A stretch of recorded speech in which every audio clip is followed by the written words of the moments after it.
എല്ലാവർക്കും നമസ്കാരം. ആർമേലോവിന്റെ പുതിയൊരു വീഡിയോയിലേക്ക് സ്വാഗതം. ഇന്നത്തെ വീഡിയോയിൽ വന്നിരിക്കുന്നത് മീനുമായിട്ടുള്ള ഒരു നല്ല അടിപൊളി ഒരു വിഭവമായിട്ടാണ് വന്നിരിക്കുന്നത്. മറ്റൊന്നുമല്ല, നമ്മുടെ മീനച്ചാറുമായിട്ടാണ് വന്നിരിക്കുന്നത്. നല്ല സൂപ്പർ ഒരു വീഡിയോ ആണ്. വീഡിയോ കണ്ടെങ്കിൽ എല്ലാവർക്കും ഇഷ്ടപ്പെട്ടു കഴിഞ്ഞാൽ സപ്പോർട്ട് ചെയ്യാൻ മറക്കരുത്. അതുപോലെ തന്നെ ചാനൽ ഒന്ന് സബ്സ്ക്രൈബ് ചെയ്യുക. ബെല്ലൈക്കൺ അമർത്തി കഴിഞ്ഞാൽ പുതിയ വീഡിയോ നിങ്ങൾക്ക് നോട്ടിഫിക്കേഷൻ ആയിട്ട് വരുന്നതായിരിക്കും. അപ്പോൾ നമുക്ക് വീഡിയോ കണ്ടിട്ട് വരാം. നമ്മളിന്ന് മീനച്ചാർ ഉണ്ടാക്കാൻ പോകുന്നത്. അപ്പോൾ മീനച്ചാറിന് വേണ്ടിയുള്ള മീൻ ഇതാ നമ്മൾ ചെറിയ പീസാക്കി എടുത്തിട്ടുണ്ട്. ചൂരമീൻ എടുത്തിരിക്കുന്നത്. അപ്പോൾ ഈ ഒരു കഷ്ണത്തിന്റെ വളവിന് വേണം നമ്മൾ മുറിച്ചെടുക്കാൻ. കണ്ടോ, ഈ ഒരു അളവിൽ നമ്മൾ മുറിച്ചെടുത്ത്. ഇനി നമുക്കിതിലൊരു മസാല ഉണ്ടാക്കിയെടുക്കണം. അതിനായിട്ട് നമുക്ക് കുറച്ച് മഞ്ഞൾപ്പൊടി ഇട്ട് കൊടുക്കാം.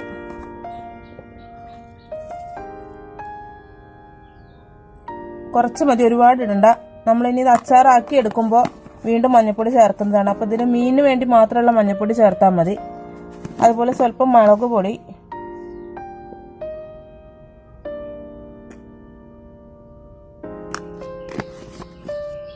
ഇനി മീനിന് ആവശ്യമായ ഉപ്പിട്ട് കൊടുക്കാം.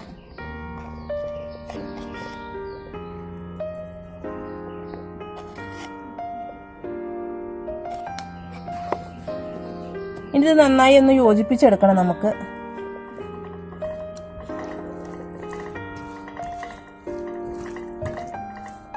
കഷ്ണത്തിലെല്ലാം നന്നായി മുളകും മഞ്ഞളും ഉപ്പും എല്ലാം പിടിക്കണം. ഇതൊരു അരമണിക്കൂർ നമ്മൾ മാറ്റി വെക്കണം, എന്നാലേ ശരിക്കും പിടിച്ച് കിട്ടുള്ളൂ.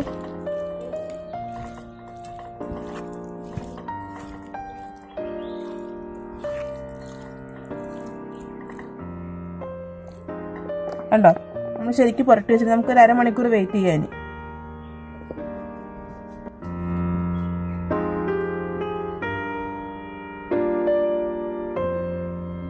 പാത്രം നന്നായി ചൂടായി. ഇനി നമുക്ക് എണ്ണ ഒഴിച്ചു കൊടുക്കാം.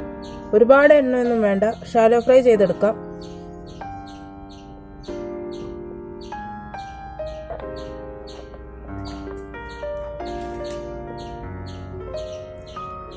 എണ്ണ ചൂടായി. നമുക്കിനി മീനിന്റെ കഷ്ണങ്ങൾ ഓരോന്നേലേക്ക് പെറുക്കിയിട്ട് കൊടുക്കാം.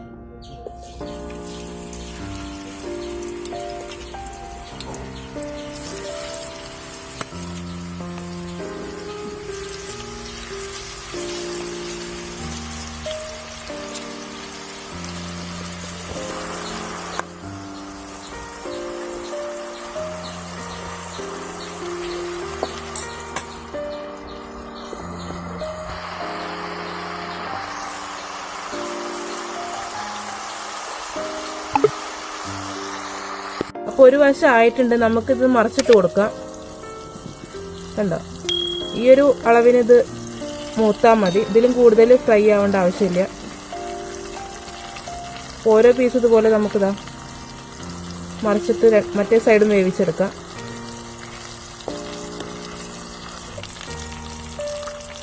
അപ്പോൾ ഇതാ മീനായിട്ടുണ്ട്. രണ്ട് വശവും വെന്ത് വന്നിട്ടുണ്ട്. കണ്ടില്ലേ, ഒരുപാട് ഫ്രൈ ആവാതെ ചെറിയ രീതിയിൽ ഫ്രൈ ചെയ്തിരിക്കുകയാണ്. എന്നാൽ മീൻ വെന്തിട്ടുമുണ്ട്. അപ്പോൾ അതൊരു പാത്രത്തിലേക്ക് നമ്മൾ മാറ്റാം. നന്നായി മൂത്ത് വന്നിട്ടുണ്ട്.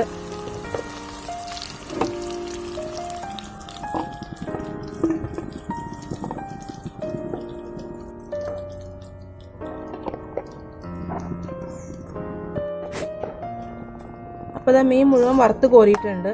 ഇനി നമുക്ക് ആ എണ്ണയിൽ തന്നെയാണ് നമ്മൾ ചെയ്യാൻ പോകുന്നത്. അപ്പോൾ ആവശ്യത്തിന് കുറച്ചും കൂടെ എണ്ണ ഒഴിച്ച് കൊടുക്കാം. ഞാൻ സ്വല്പം കൂടെ എണ്ണ ഒഴിച്ചു കൊടുത്തു. ഇനി ആദ്യം ഇതിലേക്ക് കുറച്ച് കടുക്,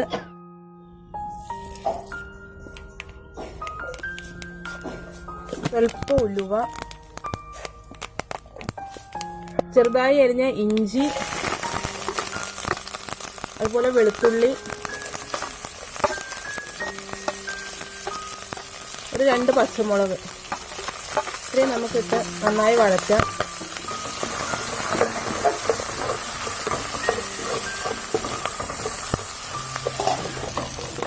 ഇഞ്ചിയും വെളുത്തുള്ളിയും നന്നായി മൂത്ത് വരണം. അതിൻ്റെ ഒപ്പം നമുക്ക് 2 അതിൽ കറിവേപ്പില ഇട്ട് കൊടുക്കാം.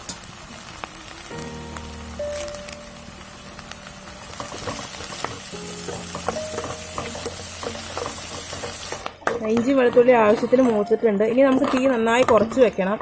നമ്മൾ പൊടികൾ ചേർക്കാൻ പോവാണ്. നന്നായി കുറച്ച് വെച്ചതിന് ശേഷം സ്വല്പം മഞ്ഞൾപ്പൊടി, മുളക് പൊടി,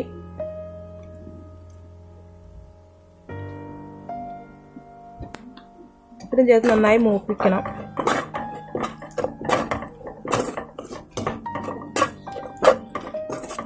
ഒരു നന്നായി മൂത്ത് വന്നിട്ടുണ്ട്. നമുക്കിതിന് തിളപ്പിച്ചാറിയ വെള്ളം ഒഴിച്ചു കൊടുക്കുന്നത് കുറച്ച് മതി.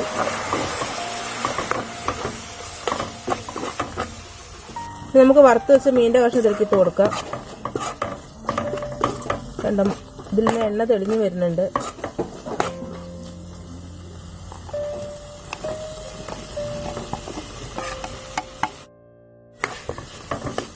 നമുക്ക് മസാലയ്ക്കുള്ള ഉപ്പിട്ട് കൊടുക്കണം ഇനി കുറച്ചും കൂടെ.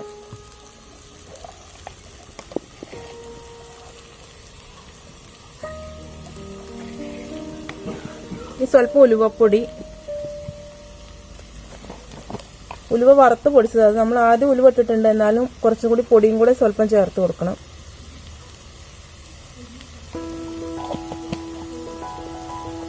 നന്നായി യോജിപ്പിച്ച് കൊടുക്കാം.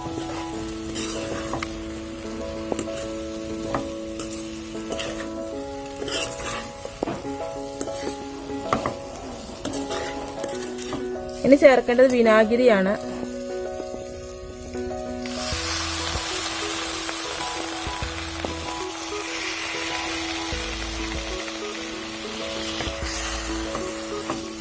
സ്വല്പം ചൂടുവെള്ളം കൂടി ചേർത്ത് കൊടുക്കാം. നല്ല ഡ്രൈ ആയിരിക്കേണ്ട, ഒരു സ്വല്പം ഗ്രേവി പോലെ ഇരുന്നാലേ നന്നായിരിക്കുള്ളൂ.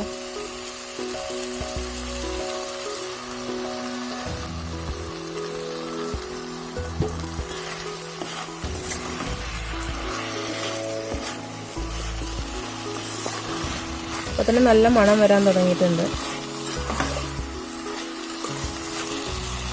അത് കറക്റ്റ് പാകമായിട്ടുണ്ട്. ഇനി നമുക്ക് തീ ഓഫ് ചെയ്യാതെ. അപ്പോൾ അച്ചാർ കറക്റ്റായി പാകമായി റെഡി ആയിട്ടുണ്ട്. ഇനി നമുക്ക് ചൂടാറിയ നല്ലൊരു ഭരണിക്ക് എന്തിലേക്കൊക്കെ ആക്കി വയ്ക്കാം. ഞാൻ തീ ഓഫ് ചെയ്യാണ്. അപ്പോൾ നമുക്കൊരു ബൗളിലേക്ക് മാറ്റാം. അത് ചൂടാറിയതിന് ശേഷം കുപ്പിയിലേക്ക് മാറ്റാൻ പറ്റുള്ളൂ. നല്ല ടേസ്റ്റി ആയിട്ടുള്ളൊരു അച്ചാറാണ് അത്. അപ്പോൾ എല്ലാവരും ട്രൈ ചെയ്യണം.